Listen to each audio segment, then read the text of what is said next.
Today's topic is actually a fascinating topic.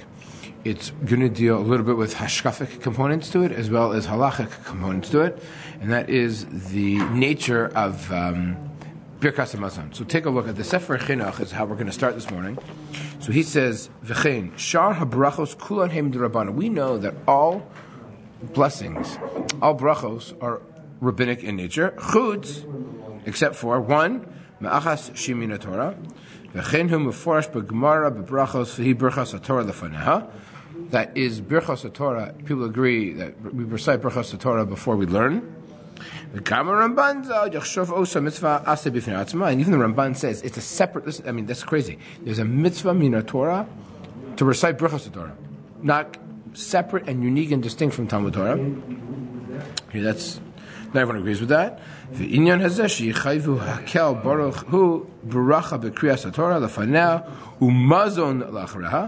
But then also there's another bracha, which is Mina Torah, which is benching, Birkas Hamazon. And also, as we said once before, so is Al Michya. Al Michya is also Mina Torah, because you're severe, you're full. So what's the rationale? Interesting. Before you learn Torah and after you're satiated are of biblical nature. What's the rationale? Listen to this. Umin hadome shatam lefi. Shehu Baruch Hu lo yish'el min hachomer la'avdo v'lahodos betuvo. God would never be able to request from you materialism to serve Him and to praise Him rak achashi kibel prasimenu. Only after you've received that pras, after that reward. Because your physical nature lo takir betuva rak achar hargesh. Fascinating idea here. Says the Sefer Chinuch, a human being has this. This is not, I think there's a lot of logic to it. From a biblical perspective, God says, do you know when a person recognizes goodness? Only after he partakes in it. After you eat the delicious Danish in front of you, gewaldig. That is the biblical nature of uberachta. But beforehand, what do you mean? I'm a physical human being. I need to eat, right? But it's what is the spiritual component is recognizing God and thanking God at the end. That is the maila of Birkas Hamazon. It's Birkas Torah. Aval Kriyas Torah. Shu chelik hasechel. But since Torah is more this intellectual component to it, hasechel yodeu makir kodem chalas hatoelas yavinotam. Wait a second. I'm about to engage in something valuable. That I can recognize beforehand. I recognize this is a valuable thing, and that I can make a bracha beforehand. Right?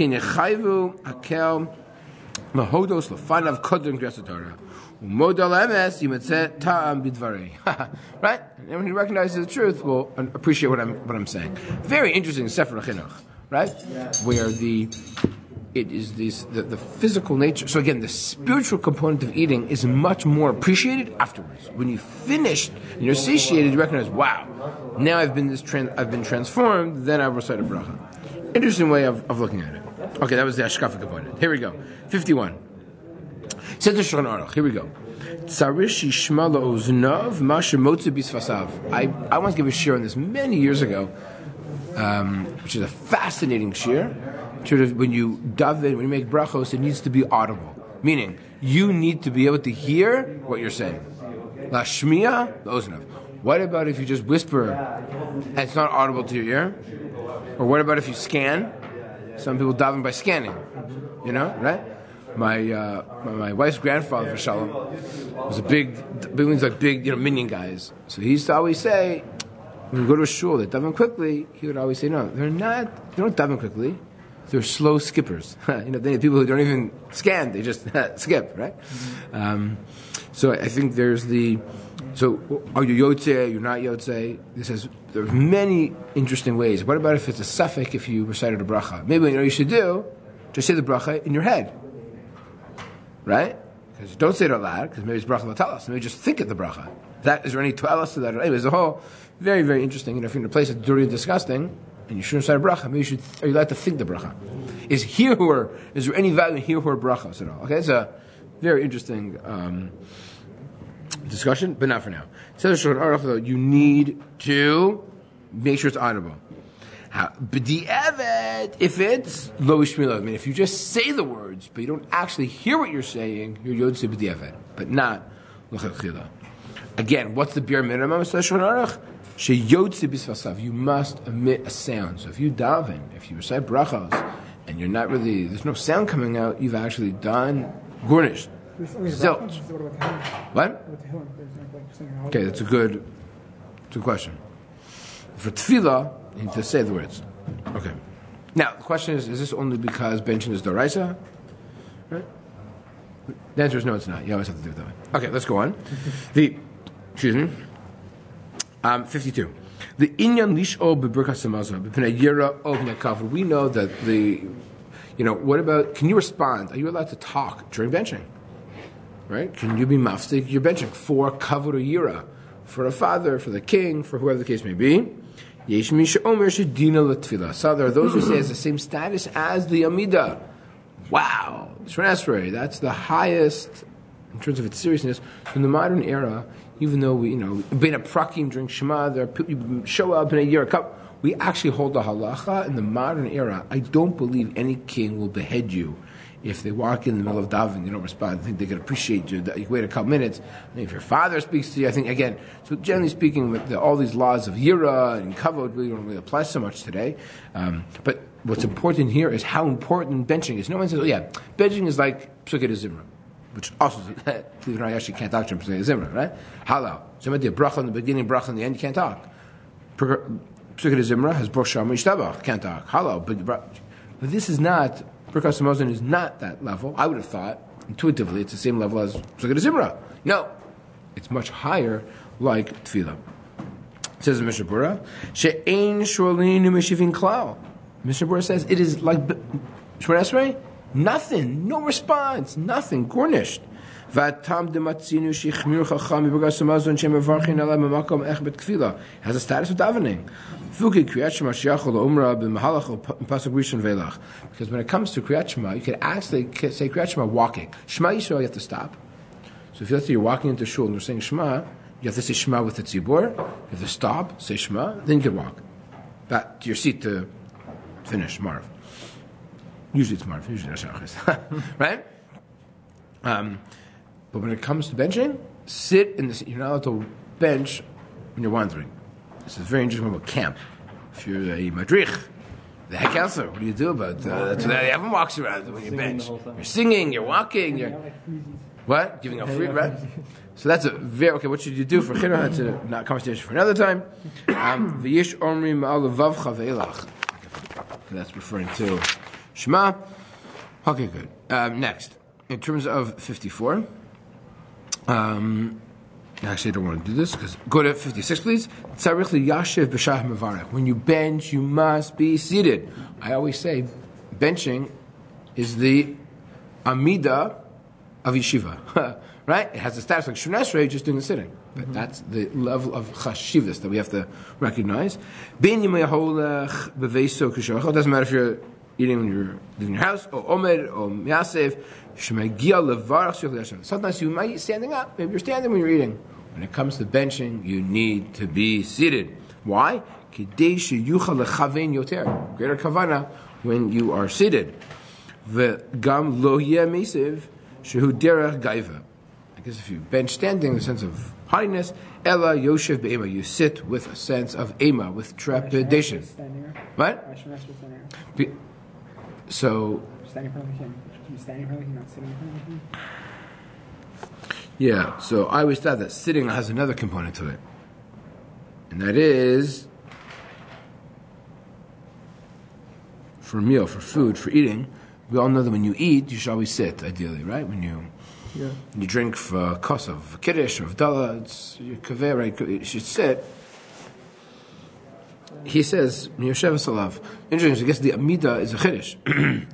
Right? Meaning the opposite. You should say the Shemona Esrei is a chiddush that you do it standing.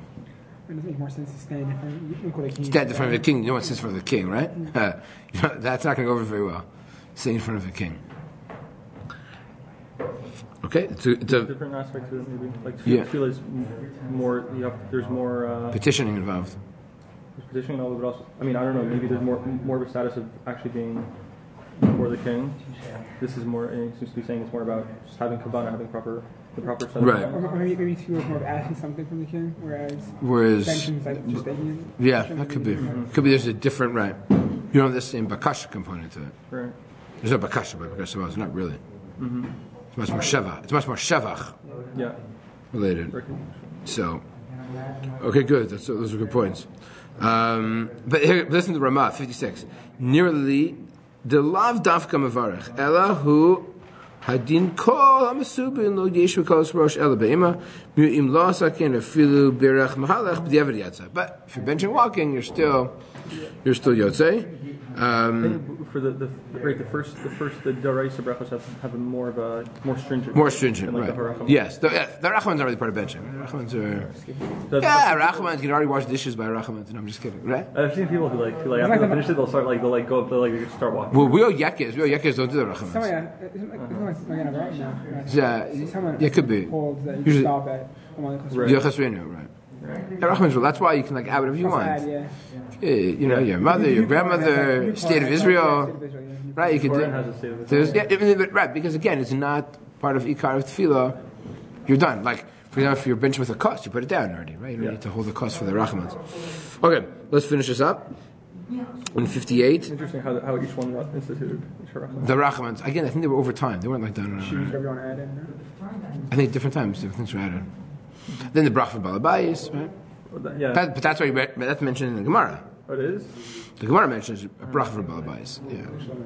Although the Nusach that Ashkenazim say, the Nusach that Sephardim say is much more closely related to the text of the Gemara. Which one? Brach Balabayis? Yeah. Is it like No. He read Son Shalevash. No. He read Shalevash Balabayis. Right. The one. That text is. That's a pretty long text. Like this isn't the Gemara. It's the Gemara. Yeah. Wow. So the Sephardi version of it is much closer to the Gemara than the Ashkenazi version. But the Ashkenazi version is still 70% of the Gemara. Interesting. Like most of our Judaism. Yeah, I don't know exactly what happened historically. I don't know enough about it. Actually, very interesting topic, how that. But okay, let's finish this up. So 58. Im yashav mipnei sheyaksha be'enav yichur darka v'lo yuchal lechavin yafa. Let's say the guy's like, listen, if I bench sitting down, I'm gonna have zero kavana because I gotta go. See, they weren't just jumpy in the 21st century; they were jumpy in the 20th century, right? Ella umvarach. Okay. I gotta go and walk and bench. Walk and talk, walk and bench. What? You're right. Kadav the chayada, the choza davka, kishichlu hayaderech alicha.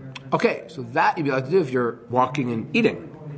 Koshkasaf mechaber. Shemach b'derech aval im achilas haya b'yeshiva tzarich levarech gam ken b'yeshiva. So if you're eating, sitting, double standard. Right? You have to. Right, on donkey work. Right. Okay, and finally, the Piskei Tshuva, he says, if you're on agala, if you're on a wagon, or on a camel, which I guess the modern day equivalent would be like a train, or a car, or a plane, or, right? I don't think that's it. No, heaven, I guess heaven a train. Yeah. Subway, people don't. It's weird to eat on a subway, no? Okay, again, if you are doing it, then you'll be allowed, so as you ate, you'll be allowed to bench that way as well. And look at the second line. You could do any birchos hanenin, or shavach, or hoda'a. Why? So if you lightning or thunder, or you see the beautiful Yam HaGadol, the Mediterranean Sea, right? Or you see what's it called? Niagara Falls, right? All those brachos, you actually would meet Karadin. You would not need to stop your vehicle. You could actually say them while you are in transit. If let's say you ate and the car was parked, so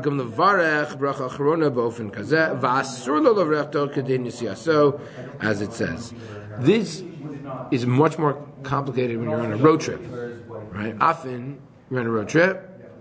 So again, if your car is in transit when you're eating, then you can bench in transit. If let's say you go to a stop and you eat at a rest stop, and you want to bench in the car, that would be a problem. You kind of got to bench where you ate, whether that's in transit or whether you're stationary. We stop at a red light. So we'll stop there for now.